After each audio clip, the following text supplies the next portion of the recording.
За энэ өдрийн минь дүргий. Тэгээд сая 21 аймаг тойроод ирлээ. 21 аймгийг нийт 10,012 км замыг 236 цагийн туршид машиндаа явлаа.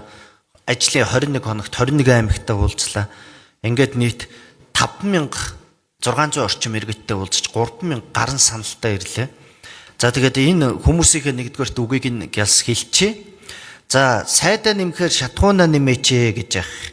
За сонгуул болгоноор зоригийн хэрэг шиг ярьдаг бас нэг дид сайд гэд хэрэг гараад ирлээ. Энэ хэргийг нэг мөсөн энэ хууль зүйн яамд өгчөөч гэсэн саналыг ард түмэн хэлж байна.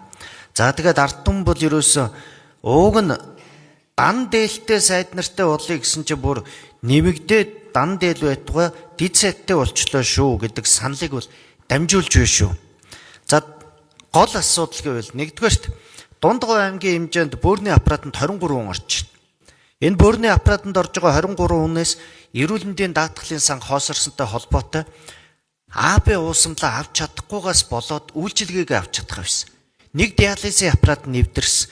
Энээс болоод энэ 23 хүний амь насны асуудал тэнсэж байна. Энэ дээр одоо яах ёстой вэ? Энэ эрүүл мэндийн даатгалын сангийн асуудал дээр ямар одоо арга хэмжээ авах вэ? Энэ дээр одоо нэг яралтай арга хэмжээ авч өгөөч. Он дуусгаж байгаа учраас 21 аймагт яг энэ эрүүл мэндийн даатгалын сантай холбоотой гомдлууд бол ерөөсө маш их ирлээ. За энэ саналыг бол Дундгой аймгийн 6 дугаар багийн иргэн Эрдэнэ чулуун гэж хүн тавьсан байна. За нэгдүгээр асуулт бол энэ байгаа. Энэ дээр би танаас яг хариултаа авчия. Тэгээ хоёроо тавья.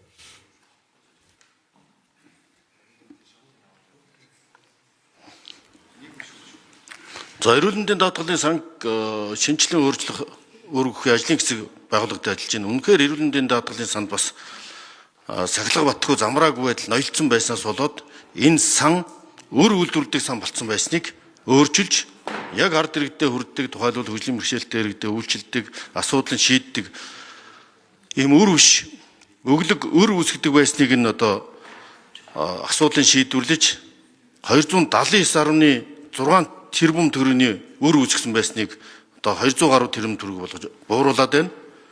Ер нь эрүүл мэндийн даатгал нийгмийн даатгалын сангуудын менежментийн шинжилгүүд хийгдэж байгаа.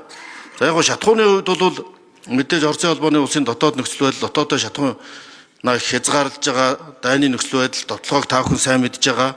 Гисэн хэдий ч бидний одоо яриа дипломат хэлцээний үр дүнд Монгол улсын шатхуун таслахгүй за нөхрийн хэрэг бүтүүл өөрийг гүйтнэ гэдээ өөртөө хязгаарлаад мад нийлүүлж байгаа. Сая ч гэсэн нөхцөл байдлыг нэмэгдүүлээд хоёр дахин шатхуун нэмэгдүүлэх яриа хэлцээлийг одоо ярьж шийдээд өнөөдрөөс улам нэмэгдэж байна. Өнөөдрөөс бол шатхуун түгээх станцууд хөдөө орон нутгийн хангамжийг сайжруулна. Эх сард 1-р сард бол бид нөөцтэй болох ийм бодлогоор хэмжиж байна. Үндсэндээ одоо бид нар мега төслүүд яриад байгаас мөртлөө нэгч сав бариаг юм бэл.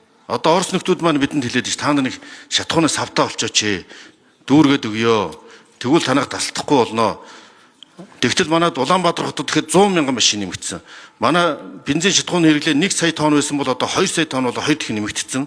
Тэр хэмжээтэй шатхуун түгээх станцууд маань ч тонн хിവэрэ захиалга маань ч хийсэн хിവэрэ байсан бас зохицуултын алдаанууд байсныг залруулж байна. За ингээд нийлүүлэлтээ бол ирэх 1-р сараас докторжуулахаар ажиллаж байна. Тэгвэл давагчгүй хүчин зүйл гэж асуудлууд байна. Мэдээж одоо Орсын